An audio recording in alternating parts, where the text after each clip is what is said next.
السلام عليكم ورحمة الله وبركاته. بسم الله الرحمن الرحيم. الحمد لله رب العالمين والصلاة والسلام على رسول الله وعلى آله وصحبه أجمعين. أما بعد.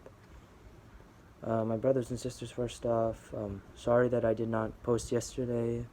I was really tired yesterday, so I didn't do it. But today, inshallah, I will do it today, and I will be continuing the 10 major signs, and this is, I believe, part 4.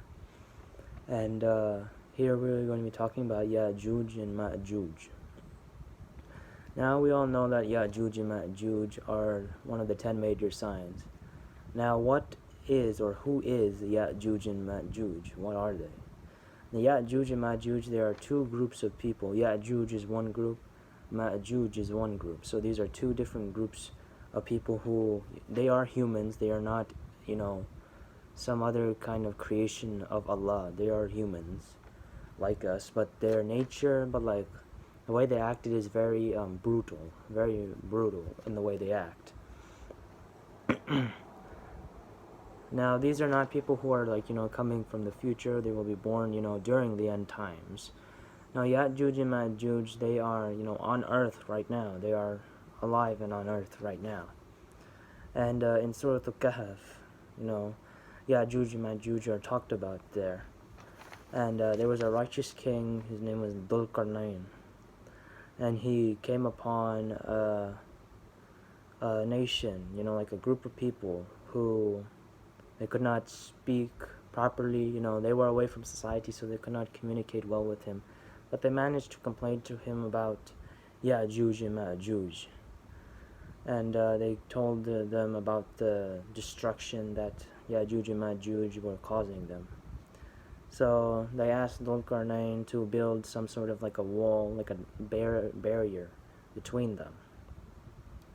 And they said, we'll give you some money. He said, I don't want your money. My reward with Allah is better.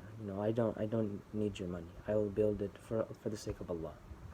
So Dhul Qarnayn, he said he would build it, and he needed the help from this nation, so they helped him, and they brought iron. They brought iron, and that is built, and the wall is built out of iron. And from to this day, it is still up. So how the Yajuj and Majuj, how are they going to come out if this wall is impenetrable? It says one day the Prophet ﷺ, he woke up from sleep, flushed red. He was very concerned. And one day, and then he said, La ilaha illallah 3 times. He said, woe to the Arabs from the evil that is drawing near. Today a gap has been made in the wall of Yajuj and Majuj like this, and he formed a circle with his hand like this. And this is in Tirmidhi. So, every time they make a hole, an angel will go, and then the angel will fill up that hole. So they will have to keep doing this over and over and over again until Allah wills that they break out.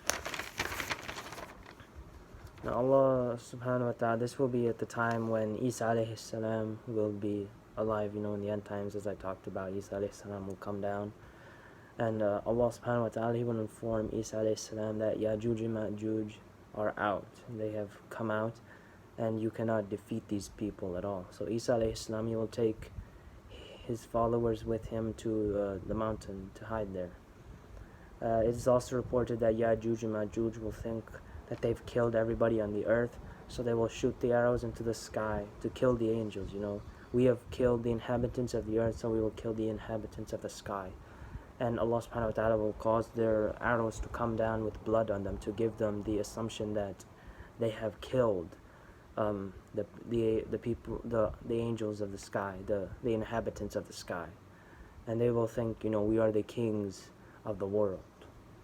And we can see that they are arrogant people when we listen to this. Now Isa alayhi salam, he will make dua against Yajuj and Majuj, and Allah Azza wa Jal, he will cause an insect to go into them and kill them. It's some kind of a worm, some kind of insect will go into their neck, and it will cause them to die. Afterward, Isa alayhi salam, he will come out with his followers, and there will be not in like a handspan, like a handspan where there is not a rotting body, a carcass, a corpse. So Isa alayhi salam, he will supplicate to Allah subhanahu wa ta'ala, and then big birds will come and carry them and dump them wherever Allah wills. And then after this, it will rain for a period of 40 days, and it will purify the earth and the land, and the crops will come and flourish, and there will be such blessings on this earth. And hopefully, if we do come to that point, may Allah subhanahu wa ta'ala make us amongst those followers, and may He keep us strong and steadfast. Okay, inshallah, I hope you all have benefited from this video. If you could please share this with your friends and your family so that they can benefit from this as well. And hopefully, inshallah, I will continue this next week. And inshallah, until I see you all next time, I leave you all in peace. Assalamu alaikum wa rahmatullahi wa barakatuh.